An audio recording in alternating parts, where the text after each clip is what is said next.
আসসালামু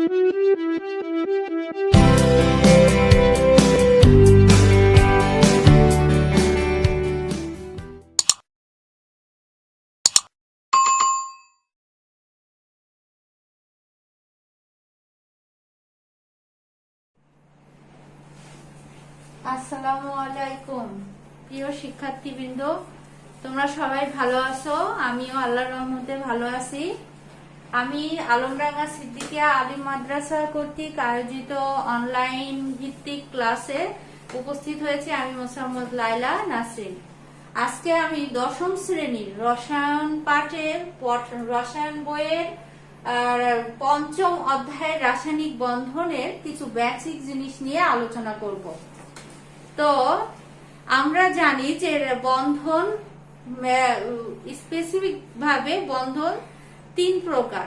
একটা হচ্ছে আয়নিক বন্ধন, আরেকটা সমযোজী বন্ধন, আরেকটা হচ্ছে ধাতব বন্ধন। তো আমি তোমাদেরকে আয়নিক বন্ধন এবং সমযোজী বন্ধন নিয়ে আলোচনা করব। আমরা জানি যে পর্যায় সারণীতে যে মৌলগুলো আছে তারা স্বাধীনভাবে থাকতে চায় না, তারা চায় যে বন্ধনযুক্ত অবস্থায় থাকতে। তো এই বন্ধনযুক্ত থাকার আরেকটি বিষয় হচ্ছে যে বন্ধনযুক্ত থাকার কারণ হচ্ছে এরা নিষ্ক্রিয় গ্যাসের গঠন অর্জন করতে চায়। তো নিষ্ক্রিয় গ্যাসের গঠন অর্জন করলে যে কোনো মৌলই স্থিতিশীলতা অর্জন করতে পারবে। তো আমরা এই পর্যায়ে দেখি যে নিষ্ক্রিয় গ্যাস কোনগুলো।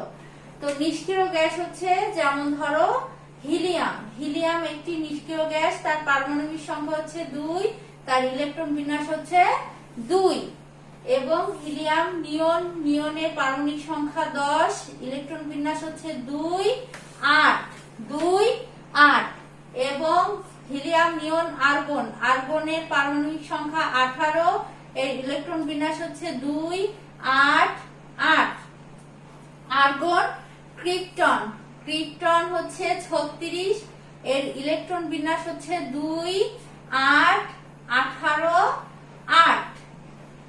ক্রিপ্টন আর হিলিয়াম নিয়ন আর্গন ক্রিপ্টন জেননের 54, জেননের পারমাণবিক সংখ্যা হচ্ছে 54, এর ইলেকট্রন বিন্যাস হচ্ছে 2, 8, 18 এবং 8। 2, 8, 18 এবং 8। এবং রেডন 86, এর ইলেকট্রন বিন্যাস হচ্ছে 2, 8, 18, 32, 18 এবং 8। আমরা দেখব যে প্রত্যেকে শুধুমাত্র হিলিয়ামের ক্ষেত্রে বহিস্থ স্তরে 2টা ইলেকট্রন রয়েছে, অর্থাৎ এ দ্বিত্বপূর্ণ। বাকিগুলোর সর্ববহিস্থ স্তরে 8টি করে ইলেকট্রন আছে, অর্থাৎ এরা অষ্টকপূর্ণ। তো একটা মৌলের যদি এদের গঠন অর্জন করতে হয় তাহলে আমাদেরকে, যেমন ধরো সোডিয়ামের পারমাণবিক সংখ্যা হচ্ছে 11, তাহলে ইলেকট্রন বিন্যাস হচ্ছে 2, 8 এবং 1। 2, 8 এবং 1। একে যদি নিষ্ক্রিয় গ্যাস এদের ইলেকট্রনিক গঠন অর্জন করতে হয়, যেমন ধরো নিয়নের গঠন যদি অর্জন করতে হয় তাহলে তার বহিস্থ স্তরের ইলেকট্রনটাকে ত্যাগ করে দিতে হবে। বহিস্থ স্তরের ইলেকট্রনটাকে ত্যাগ করে দিতে হবে। এইদিকে ফ্লোরিনের পারমাণবিক সংখ্যা হচ্ছে 9, তাহলে এর ইলেকট্রন বিন্যাস হচ্ছে 2, 8, 7। 2 এবং 7। তো তাহলে এর বহিস্থ স্তরে যদি নিষ্ক্রিয় গ্যাসের গঠন অর্জন করতে হয় তাহলে একে আরেকটি ইলেকট্রন গ্রহণ করতে হবে। তাহলে কি করবে? সোডিয়াম সেই ইলেকট্রনটা ফ্লোরিনকে দান করবে। সেক্ষেত্রে আমরা ইলেকট্রন দেখতে পারি যে সোডিয়াম একটি ইলেকট্রন ত্যাগ করে সোডিয়াম আয়নে পরিণত হচ্ছে। আর ফ্লোরিন সেই ইলেকট্রনটাকে গ্রহণ করে ফ্লোরাইড আয়নে পরিণত হচ্ছে। তাহলে আমরা বলতে পারি যে আয়নিক বন্ধনের ক্ষেত্রে বলতে পারি যে যখন একটি ধাতু এবং একটি অধাতুর মধ্যে ইলেকট্রন আদান প্রদানের মাধ্যমে যে বন্ধন গঠিত হয় তাকে আমরা বলবো আয়নিক বন্ধন। আবার এভাবেও বলা যায় যে একটি এই সোডিয়াম আয়ন মানে একে বলা হয় আমরা ক্যাটায়ন, একে বলি ক্যাটায়ন। আর এটা হচ্ছে অ্যানায়ন। অ্যানায়ন যখন একটি ক্যাটায়ন এবং একটি অ্যানায়ন এক ধরনের স্থির বৈদ্যুতিক আকর্ষণের মাধ্যমে যুক্ত হয়, তা যুক্ত হয়ে যে যৌগ গঠন করে, সেই যৌগ গঠন করার পদ্ধতিকে আমরা বলবো আয়নিক বন্ধন পদ্ধতি। এখন আয়নিক বন্ধনকে আমরা ডায়াগ্রামের সাহায্যে প্রকাশ করব। এটাকে আমরা ডায়াগ্রামের সাহায্যে প্রকাশ করব।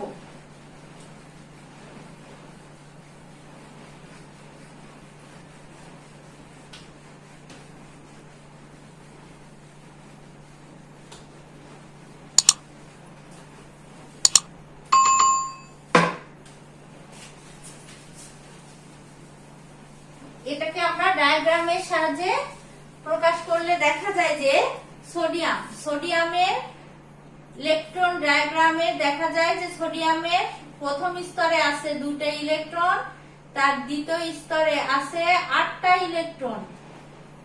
দ্বিতীয় স্তরে আছে 8টা ইলেকট্রন, প্রথম স্তরে আছে 2টা ইলেকট্রন, দ্বিতীয় স্তরে আছে 8টা ইলেকট্রন এবং তৃতীয় স্তরে আছে 1টি ইলেকট্রন। এবং ফ্লোরিনের ক্ষেত্রে প্রথম স্তরে আছে 2টা ইলেকট্রন, দ্বিতীয় স্তরে আছে 7টা ইলেকট্রন।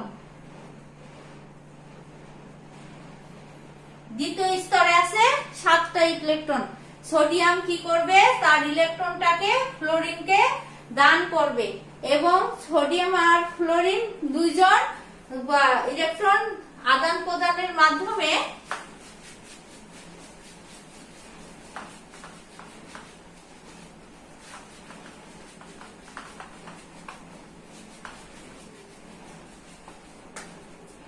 যখন সোডিয়াম ইলেকট্রনটি দান করবে তখন এই ডায়াগ্রামে এর গঠন হবে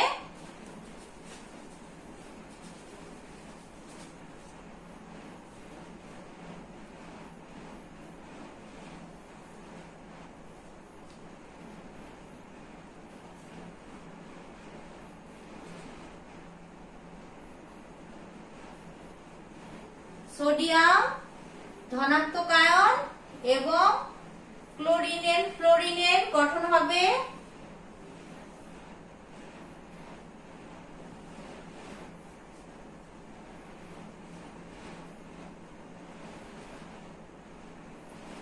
ঋণাত্মক আয়ন। এইভাবে এরা যুক্ত হয়ে একটি আয়নিক বন্ধন গঠন করবে, অর্থাৎ সোডিয়াম প্লাস এবং ক্লোরাইড মাইনাস। এইভাবে আয়নিক বন্ধন গঠিত হবে। এখন যদি আমরা বলি যে বন্ধন গঠনের ক্ষেত্রে দেখা যায় যে সমসংখ্যক ক্যাটায়ন এবং সমসংখ্যক অ্যানায়নের সাথেই কিন্তু বন্ধন গঠন করবে। তো আরেকটা উদাহরণের মাধ্যমে আমরা বলতে পারি, আরেকটা উদাহরণ দেখাতে পারি যে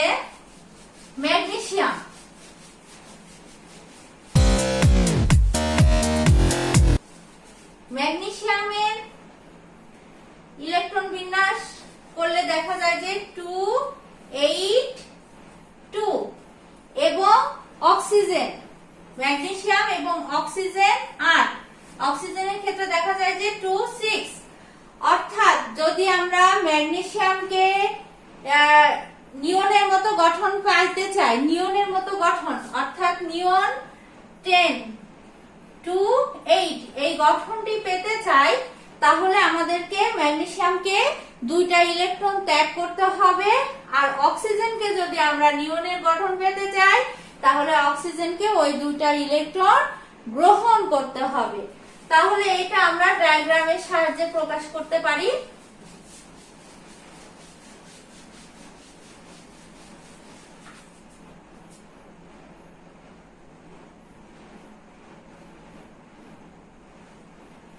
ম্যাগনেসিয়ামে প্রথম স্তরে আছে 2টা ইলেকট্রন, দ্বিতীয় স্তরে আছে 8টা ইলেকট্রন, দ্বিতীয় স্তরে আছে 8টা ইলেকট্রন এবং তৃতীয় স্তরে আছে 2টা ইলেকট্রন। আর অক্সিজেন 8 এর প্রথম স্তরে আছে 2টা ইলেকট্রন আর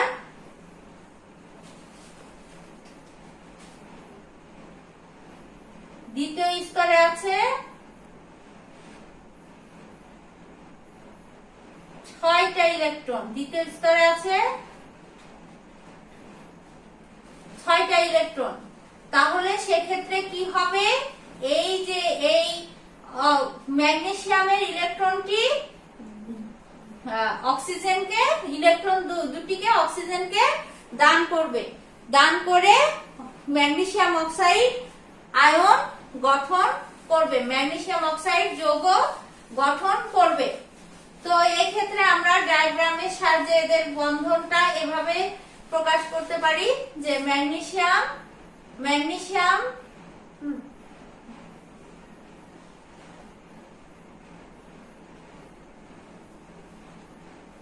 দ্বিতীয় স্তরে থাকবে 8টি ইলেকট্রন এবং তার আধান হবে 2+, অর্থাৎ ম্যাগনেসিয়াম 2টা ইলেকট্রন ত্যাগ করবে, ম্যাগনেসিয়াম 2টা ইলেকট্রন ত্যাগ করে 2+ হবে এবং অক্সিজেন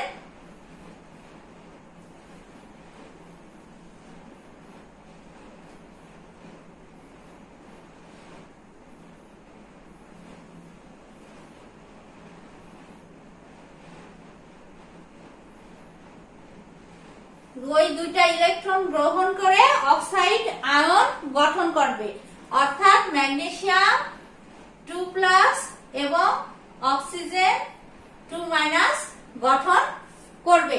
এভাবে আমরা আয়নিক বন্ধনকে ব্যাখ্যা করতে পারি। এখন যদি আমরা সমযোজী বন্ধনের ক্ষেত্রে দেখতে পাই যে সমযোজী বন্ধন, তো সমযোজী বন্ধনে দেখা যায় যে কিছু কিছু পরমাণু আছে যারা ইলেকট্রন গ্রহণ বর্জন কিছুই করতে পারে না, ইলেকট্রন গ্রহণও করতে পারে না, ইলেকট্রন বর্জনও করতে পারে না। তখন তারা কি করবে, ইলেকট্রন শেয়ার করবে, ইলেকট্রন শেয়ারের মাধ্যমে বন্ধন গঠন করবে।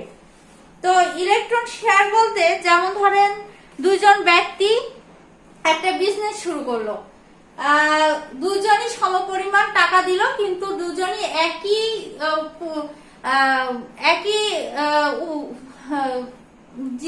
এক জিনিসের একই মালামাল নিয়ে ব্যবসা শুরু করলো, তাহলে দুইজনেরই সেখানে মালিকানা রয়ে গেল।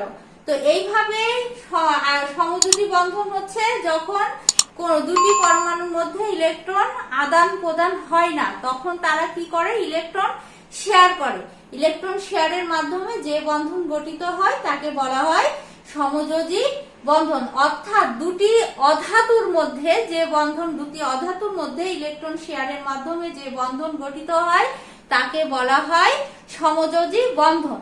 যেমন ধরো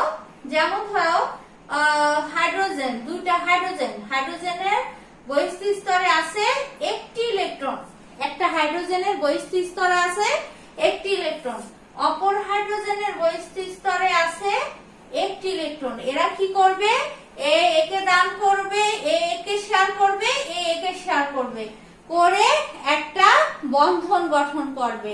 তখন তার গঠন হবে হিলিয়ামের মতো, অর্থাৎ 2 দ্বিত্বপূর্ণ হবে। তখন একটা হাইড্রোজেন আরেকটা হাইড্রোজেনের সাথে বন্ধন গঠন করে হাইড্রোজেন অণু গঠন করবে, হাইড্রোজেন অণু গঠন করবে। তো এইভাবে যদি আমরা আরো কয়েকটা উদাহরণ দেখাতে পারি, যে যেমন ধরো নাইট্রোজেনের ক্ষেত্রে দেখা যায় যে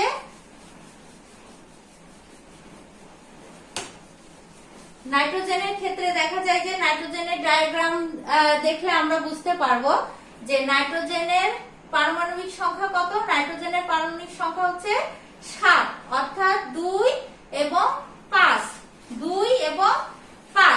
তো নাইট্রোজেনের ক্ষেত্রে দেখা যায় যে নাইট্রোজেনের বহিস্থ স্তর ইলেকট্রন এবং দ্বিতীয় স্তরে আছে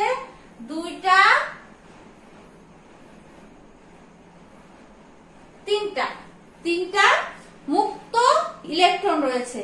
1 2 3 4 5 5টা ইলেকট্রন দ্বিতীয় স্তরে রয়েছে। তো এরা কি করবে, হাইড্রোজেন, তিনটা হাইড্রোজেনের সাথে, হাইড্রোজেনের বহিস্থ স্তরে একটা ইলেকট্রন আছে, এ কি করবে, তিনটা হাইড্রোজেনের সাথে বন্ধন গঠন করবে।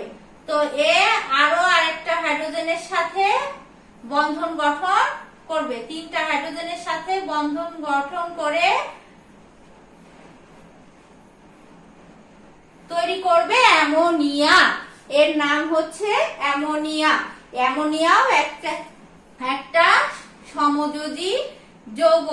অ্যামোনিয়া একটা সমযোজী যৌগ। এখন এই অ্যামোনিয়ার স্ট্রাকচার, গঠন দেখলে আমরা বুঝতে পারি যে এর গঠন হচ্ছে ত্রিভুজীয় পিরামিডাল। ত্রিভুজীয় পিরামিডাল, এর গঠন হচ্ছে ত্রিভুজীয় পিরামিডাল।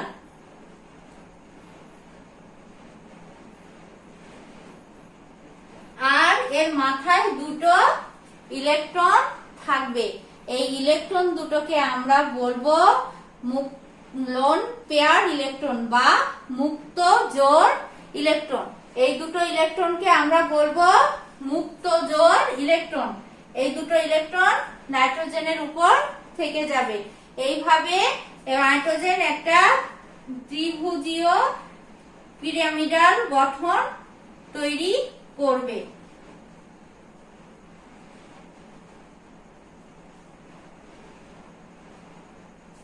ত্রিভুজীয় পিরামিডাল গঠন তৈরি করবে। তো আমরা অ্যামোনিয়ার ক্ষেত্রে যে বন্ধনটা দেখলাম, এছাড়া আরো অনেক বন্ধন আছে। যেমন ধরো পানির ক্ষেত্রে আমরা দেখি যে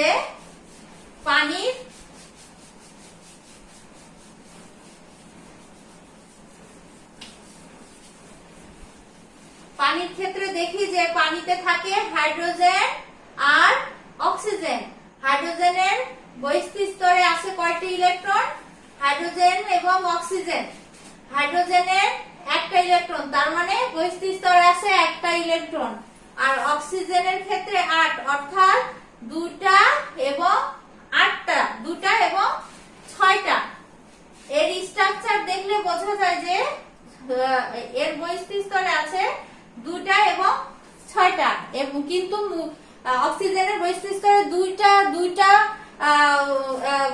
মুক্ত দুইটা বিজোড় ইলেকট্রন রয়েছে। তো অক্সিজেনের ইলেকট্রন বিন্যাস দেখলে বোঝা যাবে যে এ পানির সাথে 2টা হাইড্রোজেনের সাথে যুক্ত হচ্ছে এবং 2টা করে ইলেকট্রন এর রয়ে যাচ্ছে।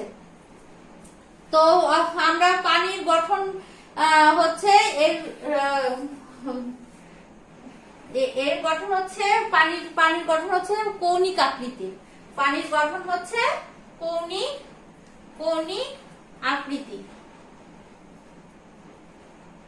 বিশিষ্ট। তো এভাবে আমরা আরো অনেক মৌল যেগুলো আছে, অনেক আছে, তার ভিতর থেকে আরেকটাও বলতে পারি যে মিথেনের গঠন ব্যাখ্যা করলে আমরা দেখি যে একটা মিথেনের ক্ষেত্রে কার্বনের বহিস্থ স্তরে আছে 2টা ইলেকট্রন এবং তার বহিস্থ স্তরে আছে 1টা 2টো 3টা 4টা। কি করবে, এই কার্বন 4টা হাইড্রোজেনের সাথে বন্ধন গঠন করবে। 4টা হাইড্রোজেনের সাথে ইলেকট্রন শেয়ার করবে। 4টা হাইড্রোজেনের সাথে ইলেকট্রন শেয়ার করবে। শেয়ার করে একটা গঠন তৈরি করবে এবং সেই গঠনটি হবে চতুস্তলকীয় গঠন।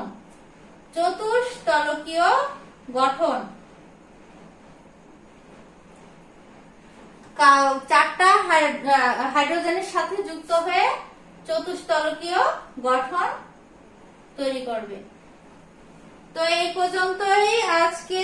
তো শিক্ষার্থীবৃন্দ, তোমরা নিশ্চয়ই আমার ক্লাসটা মনোযোগ সহকারে পড়েছো এবং তোমরা এগুলো প্র্যাকটিস করবে বাসায়। আশা করি বুঝতে পারবে, বারবার প্র্যাকটিস করবে। আগামীতে আমি এই অধ্যায় অথবা তারপরে অধ্যায় নিয়ে উপস্থিত হব। আজকে এই পর্যন্তই। আল্লাহ হাফেজ।